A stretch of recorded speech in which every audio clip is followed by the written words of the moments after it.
আগতে মই সোণোৱাল ডাঙৰীয়াক কৈছো যে দাদা জুলাই মাহত এটা সময় দিব 370 কোটি টকা ব্যয়েৰে আমি ডিব্ৰুগড় মেডিকেল কলেজত আৱাসিক অঞ্চল নিৰ্মাণৰ আধাৰশিলা স্থাপন কৰিম। অৰ্থাৎ এই মাহত ডিব্ৰুগড় মেডিকেল কলেজে 200খন বিছনাযুক্ত হস্পিটাল 206 কোটি টকাত পাইছে। অহা মাহত ডিব্ৰুগড়ত এটা আৱাসিক অঞ্চল 370 কোটি টকাৰে লাভ কৰিব। তাৰ মানে দুটা মাহত ডিব্ৰুগড় মেডিকেল কলেজে 570 কোটি টকা লাভ কৰিব। আগতে যিমান চৰকাৰ আছিলে 2014 চনৰ পিছত যদি আমি বাদ দিওঁ তাৰ আগতে ডিব্ৰুগড় মেডিকেল কলেজত ইমান টকা কোনেও কেতিয়াও ব্যয় কৰা নাছিল। অসমৰ আটাইতকৈ পুৰণি মেডিকেল কলেজৰ স্বীকৃতি, ইয়াৰ গৌৰৱ আৰু সন্মানৰ অধিকাৰী হিচাপে আমি ডিব্ৰুগড়ৰ অসম চিকিৎসা মহাবিদ্যালয়ত নিৰ্মাণ কৰিব খুজিছো। এতিয়া আমি ডিব্ৰুগড়ৰ খনিকৰ ষ্টেডিয়ামক 290 কোটি টকা ব্যয়েৰে 35,000 দৰ্শক একেলগে বহিব পৰাকৈ আমি নিৰ্মাণ কৰিব খুজিছো। ইয়াৰ লগতে ডিব্ৰুগড়ত আমাৰ বিধানসভা, ডিব্ৰুগড়ত আমাৰ MLA হোষ্টেল আৰু ডিব্ৰুগড়ত এটা সুন্দৰ চাৰ্কিট হাউচ নিৰ্মাণৰ বাবে আমি 300 কোটি টকাৰ এখন আঁচনি মঞ্জুৰ কৰিছো।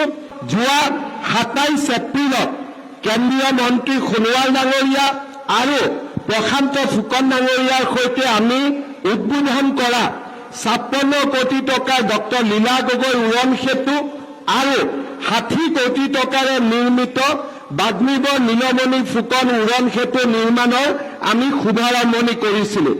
ইয়াৰ লগে লগে এতিয়া 83 কোটি টকাৰে মানকাটা পথত উৰণ সেতু নিৰ্মাণৰ কাম আৰম্ভ হৈছে।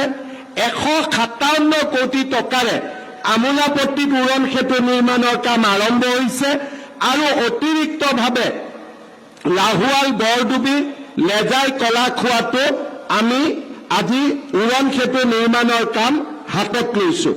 আপোনালোকে যদি হিচাপ কৰি চাই যোৱা কেইমাহমানৰ ভিতৰতে ডিব্ৰুগড়ত আমি 1000 কোটি টকাতকৈও বেছি এই মহানগৰৰ উন্নয়নৰ কাৰণে আমি ব্যয় কৰিবলৈ প্ৰচেষ্টা কৰিম। কেইদিনমান আগতে অসম বিধানসভাৰ বিশেষ অধিৱেশন আমি এখন অনুষ্ঠিত কৰি ডিব্ৰুগড় বিমানবন্দৰটোকো ডক্টৰ ভূপেন হাজৰিকা বিমানবন্দৰৰ নামেৰে নামাঙ্কিত কৰিবলৈ আমি সিদ্ধান্ত লৈছো।